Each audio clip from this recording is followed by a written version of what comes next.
The photograph arrived at Professor Edmund Hayes's office on a rain-soaked Tuesday morning in March 1923, 35 years after it had been taken. Hayes, a respected expert in early photographic techniques at Yale University, had examined thousands of daguerreotypes and early gelatin prints throughout his career, but nothing had prepared him for what lay before him on his mahogany desk. The image itself appeared unremarkable at first glance. Two young children, perhaps 8 and 10 years old, standing beside a weathered wooden fence in what appeared to be a rural Connecticut village. Their faces were clear and bright, captured with the remarkable sharpness that only the finest photographic equipment of the 1880s could achieve. The boys wore simple cotton shirts and suspenders, their hair neatly combed despite the obvious outdoor setting. Behind them, the fence stretched toward a cluster of modest homes, their chimneys releasing thin wisps of smoke into the autumn air. Hayes adjusted his wire-rimmed spectacles and leaned closer, his weathered hands trembling slightly as he held the photograph to the light streaming through his office window. The dating on the back of the image, written in faded brown ink, read clearly, September 14th, 1888, Millbrook, Connecticut. Below that, in a different hand, someone had scrawled, Ezra and Caleb Thornfield, 3 days hence. 3 days hence, Hayes murmured to himself, the words catching in his throat like autumn leaves in a sudden wind. The professor had been contacted by Margaret Thornfield, the elderly niece of the brothers who had created this impossible image. She had arrived at his office the previous week, her gray hair pinned beneath a simple black hat, her eyes holding the weight of decades, old secrets.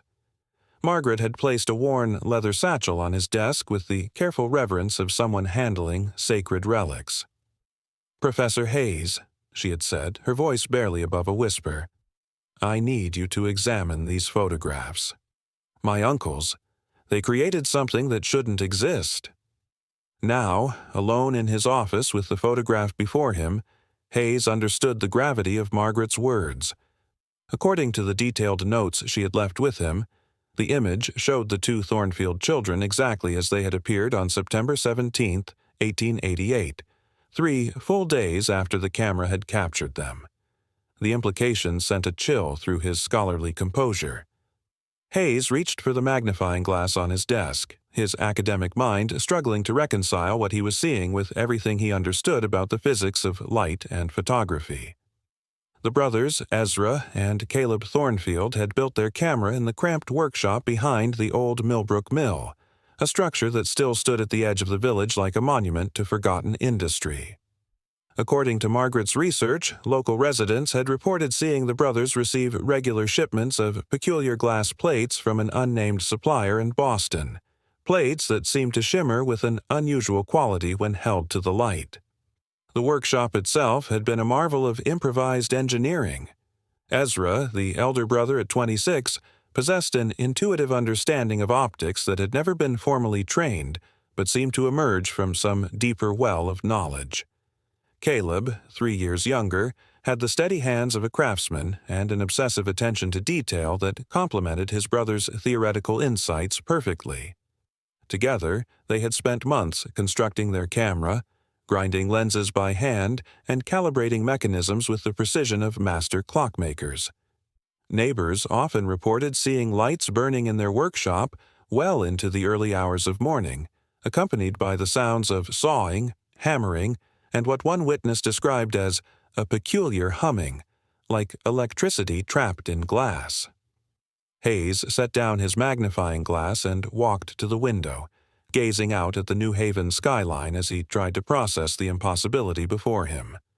The camera itself had been destroyed in a fire on October 2, 1888, along with most of the brothers' equipment and research.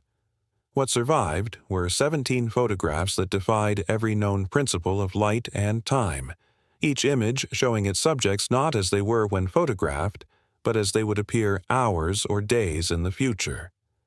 The fire had been no accident. According to the official report, which Margaret had painstakingly obtained from the Connecticut State Archives, the blaze had started in the early hours of the morning, consuming the workshop with an intensity that suggested the presence of highly flammable chemicals. The brothers' bodies had been found in the ruins, clutched together near what remained of their extraordinary camera, as if they had died trying to protect their creation from destruction. Hayes returned to his desk and carefully placed the photograph in a protective sleeve, his hands still trembling with the weight of discovery. He had built his career on the solid foundation of scientific method and empirical evidence, but this single image threatened to topple everything he thought he knew about the nature of time itself. As he prepared to examine the remaining 16 photographs, Hayes couldn't shake the feeling that he was about to uncover secrets that perhaps were meant to remain buried. The autumn afternoon light was fading, casting long shadows across his office, and somewhere in the distance he could hear the faint tolling of church bells marking the end of another day. He picked up his pen and began to write his preliminary observations, the scratching of ink on paper the only sound in the growing darkness. At the top of the page, he wrote the words that would haunt him for the rest of his days. The Thornfield brothers captured tomorrow, and it cost them their lives. Dr. Samuel Hayes arrived in Millbrook on a gray October morning in 1888, his leather medical bag weighing heavy in his grip as he stepped off the steam-powered carriage. The Connecticut State Medical Society had dispatched him to investigate reports that defied all rational explanation. Reports concerning two brothers whose photographic experiments had allegedly violated the very laws of time itself. The cobblestone streets of the small industrial town echoed with the rhythmic pounding of the steam mill, but an unsettling quiet seemed to hang over the residential quarters where the Thornfield brothers had conducted their mysterious work. Samuel's first stop was the modest office of Dr. Ambrose Fletcher, the local physician whose urgent correspondence had prompted this investigation. Fletcher, a weathered man in his 50s with prematurely gray hair, greeted Samuel with a mixture of relief and apprehension. His hands trembled slightly as he retrieved a leather-bound journal from his desk drawer. "Dr. Hayes, I must confess that what I'm about to share challenges everything I believed about the natural world," Fletcher began, his voice barely above a whisper. The afternoon light filtering through his office window cast long shadows across the worn wooden floor.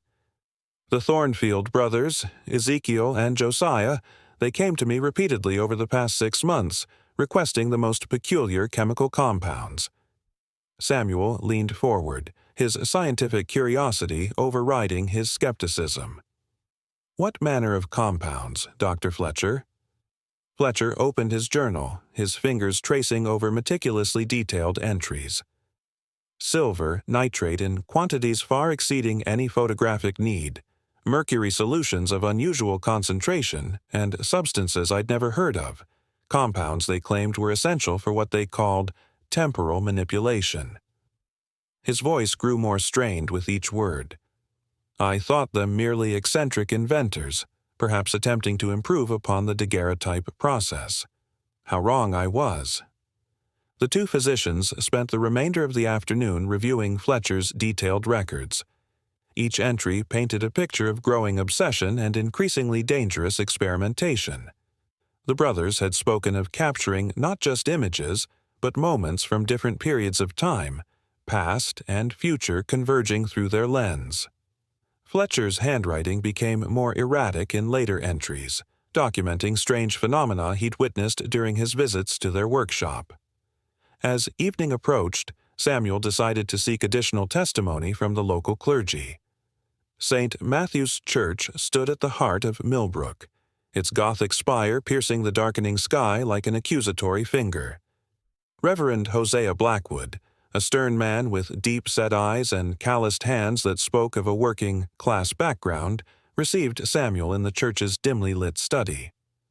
"Reverend, I understand you visited the Thornfield workshop," Samuel began, settling into a worn wooden chair across from the clergyman's desk. Blackwood's expression darkened immediately, his jaw tightening as he clasped his hands together.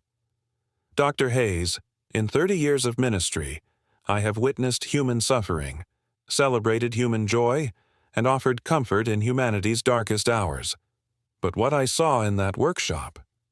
He paused, struggling to find adequate words. It was an affront to the natural order established by the Almighty. The Reverend rose from his chair and moved to the window, gazing out at the cemetery where weathered headstones stood like silent sentinels in the twilight. I went there to bless their endeavor, as I had done for other craftsmen and inventors in our community. But the moment I crossed their threshold, I felt something fundamentally wrong, a disturbance that seemed to penetrate my very soul. "Can you describe what you witnessed?" Samuel pressed, his notebook ready to capture every detail. The air itself seemed to shimmer around their contraption. Blackwood continued, his voice growing more agitated. Photographs hung from lines throughout the room, but they showed impossible things. Images of Millbrook as it had been decades ago, and others depicting our town with buildings that had never been constructed. Most disturbing of all, I saw a photograph of myself as a young seminary student, though I had never posed for such a portrait. Samuel felt a chill run down his spine as he recorded Blackwood's testimony. The Reverend turned from the window, his eyes reflecting a deep spiritual anguish.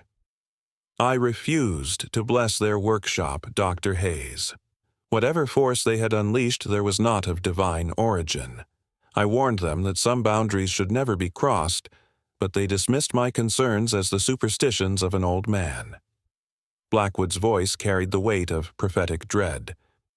3 days later, they were found dead under circumstances that defy rational explanation.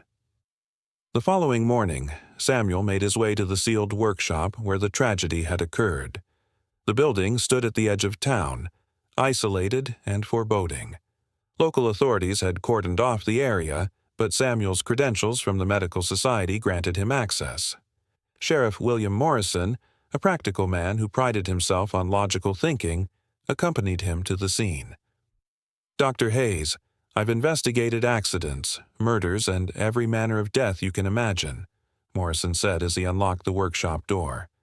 "But this case has shaken my faith in everything I thought I understood about cause and effect." The interior of the workshop remained exactly as it had been found on that fateful morning. Photographic equipment lay scattered across workbenches, chemical solutions had crystallized in their containers, and dozens of impossible photographs still hung from lines stretched across the room. Samuel moved carefully through the space, documenting every detail while Morrison recounted the official findings. "According to our investigation, both brothers died simultaneously from what appeared to be severe temporal displacement," Morrison explained, his usual confidence replaced by uncertainty. "Their bodies showed signs of rapid aging in some areas and cellular regeneration in others, as if they had experienced multiple lifetimes in a single moment." Samuel examined the brothers' final photographs with growing amazement and horror. The images showed Millbrook spanning centuries, Native American settlements on the same land where the steam mill now operated, colonial-era buildings that had long since been demolished, and futuristic structures that existed nowhere but in these impossible captures of time. The most disturbing photograph depicted the workshop itself during the moment of the brothers' deaths. In the image, their bodies appeared to be simultaneously young and old, present and absent, as if they existed in multiple temporal states at once. The camera that had captured this final, impossible moment sat in the center of the room, a device that appeared ordinary except for modifications that defied contemporary understanding of optics and chemistry. As Samuel continued his investigation over the following days, he gathered testimonies from other townspeople who had encountered the brothers during their final months. The local apothecary recalled selling them rare minerals that had no known use in conventional photography. Children reported seeing impossible animals in the brothers' yard, creatures that seemed to flicker between different evolutionary states.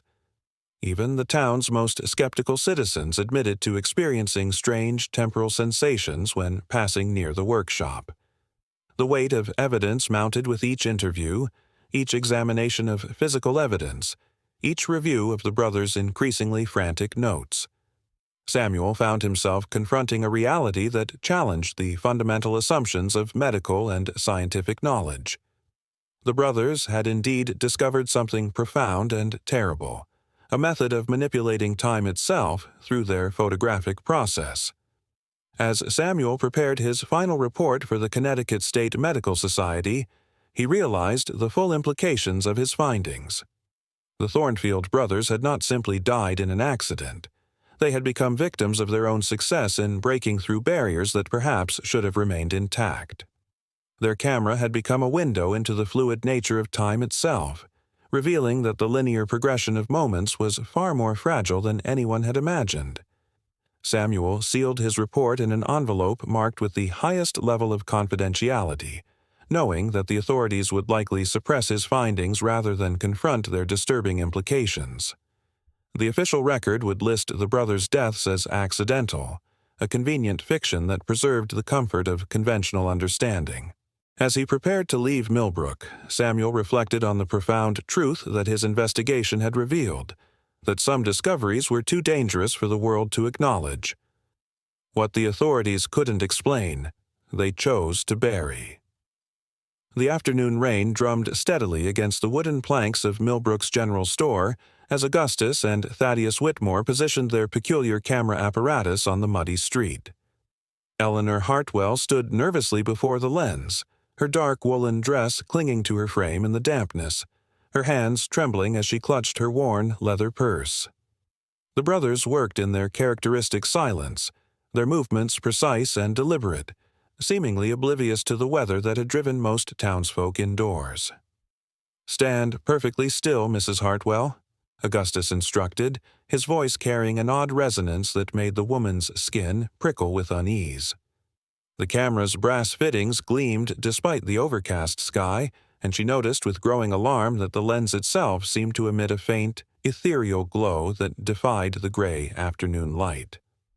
Thaddeus adjusted the mysterious glass plates within the device, his fingers dancing over mechanisms that no other photographer in the territory possessed or understood. The click of the shutter echoed through the empty street with an unnaturally sharp report, followed by a low humming that seemed to emanate from deep within the camera's wooden body. Eleanor immediately felt a wave of dizziness wash over her, her vision blurring as though she were looking through water. The world around her seemed to shift and shimmer, the familiar storefronts wavering like heat mirages on a summer day. She pressed her hand to her forehead, struggling to maintain her composure as the brothers began packing their equipment with the same methodical efficiency they always displayed.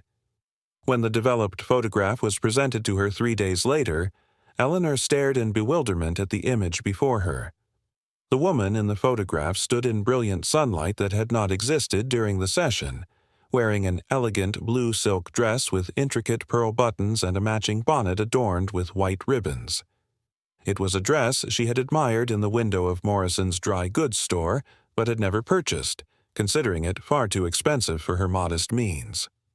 Yet there she stood in the photograph, radiant and smiling, as though the sun itself had blessed her presence. The inexplicable image haunted her thoughts for days, and she found herself drawn repeatedly to Morrison's window display. The dress seemed to call to her with an urgency she could not explain, and despite her practical nature, she found herself purchasing the garment along with the matching bonnet. When she wore the ensemble to church that following Sunday, the other townsfolk stared in recognition, their faces pale with the realization that they had seen her in these exact clothes before, captured forever in the Whitmore brothers' impossible photograph. Thomas Aldrich, the town's burly blacksmith, approached the brothers with a mixture of skepticism and curiosity when they arrived at his workshop on August 30th. His massive frame filled the doorway as he watched them set up their camera near his forge, the coals glowing red, hot, and casting dancing shadows across the soot-stained walls. The air hung thick with the familiar smells of coal smoke and heated metal, and the rhythmic sound of his apprentice's hammer rang out in steady beats against the anvil. "Never seen a camera lens with such a peculiar color," Thomas remarked, his weathered hands resting on his leather apron as he observed the brothers' preparations. The lens indeed possessed a strange blue tint that seemed to shift and swirl like liquid mercury, catching and reflecting light in ways that defied natural explanation. The brothers exchanged glances but offered no response, their attention focused entirely on adjusting the mysterious mechanisms within their device. As the photograph was taken, Thomas felt the same disorienting sensation that had plagued other subjects. The workshop around him seemed to fade and blur, replaced by shadows and shapes that bore no resemblance to his current surroundings. His vision swam, and he gripped the edge of his workbench to steady himself, watching in amazement as the brothers completed their work with practiced efficiency. They departed without explanation, leaving Thomas to wonder about the strange experience he had just endured. The developed photograph revealed an image that defied all logic and reason. His forge appeared cold and lifeless, the coals reduced to gray ash, and his tools arranged in a configuration completely different from their positions during the photographic session. His largest hammer rested against the far wall instead of beside the anvil. His tongs hung in precise order on hooks he had never installed, and his workbench displayed an organization that his practical nature had always intended but never achieved. 2 days later, Thomas arrived at his workshop to find reality conforming to the photograph's impossible vision. His forge was indeed cold, the coals having mysteriously burned out overnight despite his careful banking. His tools occupied the exact positions shown in the image, arranged with a precision that spoke of deliberate placement rather than random occurrence. Most disturbing of all, he had no memory of reorganizing his workspace, yet everything stood exactly as the photograph had predicted. Dr. Fletcher's scientific curiosity compelled him to examine the glass plates under his most powerful magnifying lens, searching for some rational explanation for the brothers' extraordinary results. What he discovered challenged everything he understood about chemistry and physics. The plates contained crystalline structures unlike anything documented in scientific literature, formations that seemed to bend and refract light in impossible ways. The crystals appeared to pulse with their own internal rhythm, creating patterns that shifted even as he observed them. When pressed for explanations, the Whitmore brothers remained maddeningly evasive, their responses cryptic and unsatisfying. They spoke in whispers of processes beyond conventional understanding, their eyes holding secrets that seemed to burden their very souls. Their camera, they hinted, did not merely capture light reflected from surfaces, but somehow borrowed illumination from moments yet to come, freezing future events in silver and glass. The pattern of disorientation among their subjects became increasingly evident as more townsfolk underwent the strange photographic process. Each person emerged from their session feeling dizzy and confused, as though they had briefly stepped outside the normal flow of time itself. Some reported seeing glimpses of unfamiliar scenes during the moment of exposure, visions that later proved to be accurate representations of future events. The brothers observed these reactions with quiet satisfaction, their understanding of their craft extending far beyond the mechanical operation of their unusual device. As word of their remarkable abilities spread throughout Millbrook, the brothers found themselves both celebrated and feared. Their photographs revealed truths that had not yet come to pass, showing the town's future with an accuracy that bordered on prophecy. Standing beside their mysterious camera in the fading light of another autumn afternoon, Augustus turned to his brother with the weight of their secret heavy in his voice. "We are capturing what has not yet come to pass, but surely will." Professor Marcus Whitmore adjusted his wire, rimmed spectacles for the third time in 10 minutes, his weathered hands trembling slightly as he held the Thornfield photograph up to the gaslight in his Hartford laboratory. The September evening cast long shadows across his cluttered desk, but nothing could explain what he was seeing in the image before him. The glass plate seemed to bend light in ways that defied every principle of optics he had studied in his 40 years at the Hartford Institute of Natural Philosophy. "This is impossible," he muttered, rotating the photograph slowly. The light that should have passed straight through the glass instead curved and twisted, creating patterns that hurt his eyes to follow. He set the image down and reached for his notebook, his pen scratching urgently across the paper. "Impossible refractive properties observed. Light behaves as if passing through a medium that does not exist in our understanding of physics." The professor's hands shook as he wrote his final recommendation: immediate consultation with the state medical authority. Something about these photographs was affecting not just the eye, but the mind itself. He had examined hundreds of photographic plates in his career, but none had ever made him feel as though he was looking through a window into something that should not be. Meanwhile, 40 miles away in the Connecticut Asylum for the Mentally Disturbed, Dr. Cornelius Webb was documenting a far more disturbing phenomenon. Two subjects who had posed for Thornfield photographs were exhibiting symptoms he had never encountered in his medical practice. The patients would suddenly freeze mid-conversation, their eyes unfocused, as if they were seeing something from a different time entirely.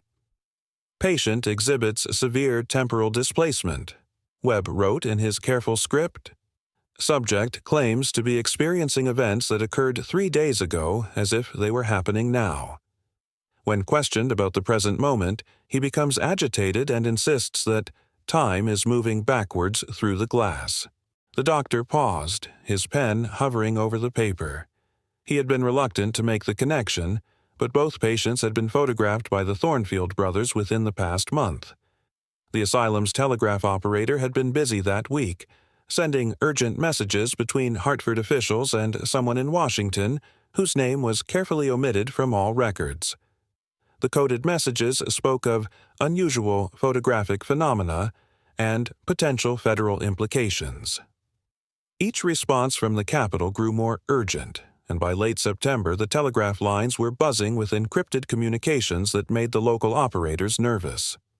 In Millbrook, Mrs. Sarah Pemberton had taken to watching the Thornfield workshop from her kitchen window each evening. The elderly widow had lived next to the brothers for nearly a decade, but their recent behavior had become impossible to ignore. Every night at the stroke of midnight, strange lights would emanate from their workshop, not the warm glow of oil lamps or the flickering dance of candles, but a cold, blue radiance that seemed to pulse with its own rhythm. On the night of September 28th, Sarah witnessed something that would haunt her for the rest of her days. She had been preparing for bed when the mysterious lights began their nightly display. This time, however, she noticed movement in the yard.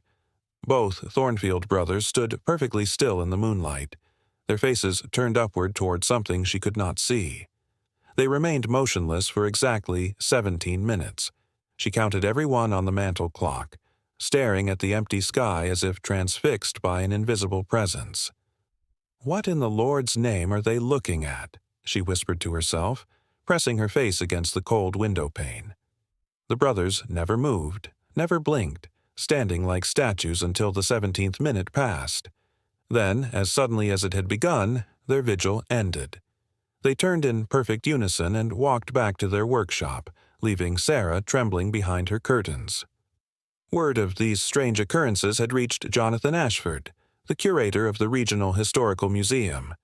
He had acquired 3 Thornfield photographs for the museum's collection, but after examining them closely, he found himself unable to sleep. In a letter to his wife, he struggled to articulate what disturbed him so deeply about the images. "My dearest Margaret," he wrote, "I fear I have made a terrible mistake in acquiring these photographs. They are not mere pictures, but something far more sinister. When I look upon them, I see not captured moments from the past, but windows into a predetermined fate. The subjects in these images appear to know something that we do not, as if they can see beyond the moment of capture into events yet to unfold." Every expert who had examined the Thornfield photographs reported the same unsettling detail that defied explanation. The shadows in each image fell in directions that were impossible for the documented time of day. If a photograph was taken at noon, when shadows should be minimal and pointing north, the shadows instead stretched eastward as if the sun were setting. If captured in the evening, the shadows pointed toward the morning light that had not yet come. The accumulating reports had reached someone with significant authority in Washington, because on the morning of October 1st, a federal agent arrived in Millbrook on the earliest train. Henry Morrison was a tall, stern man with calculating eyes and a badge that opened doors throughout the state. He carried with him official orders that bore seals most local officials had never seen. Morrison wasted no time in making his intentions clear to the local sheriff. "I'm here to confiscate all equipment and photographs belonging to the Thornfield brothers," he announced, spreading his papers across the sheriff's desk. "This is a matter of federal concern, and I have authority to seize any materials related to their photographic work." The sheriff, a simple man who had never dealt with federal agents, studied the official documents with growing concern. "What exactly has those boys done? They're strange, I'll give you that, but they've never caused any real trouble." Morrison's expression remained impassive as he folded the papers and returned them to his coat. "Sheriff, some discoveries are too dangerous to remain in private hands. What the Thornfield brothers have stumbled upon affects more than just your small town." He paused, his cold eyes meeting the sheriff's worried gaze.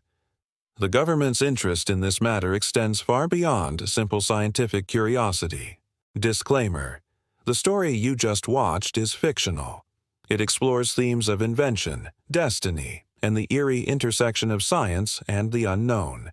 Its purpose is to raise awareness, provoke curiosity, and inspire reflection on humanity's pursuit of knowledge and the mysteries it sometimes unveils."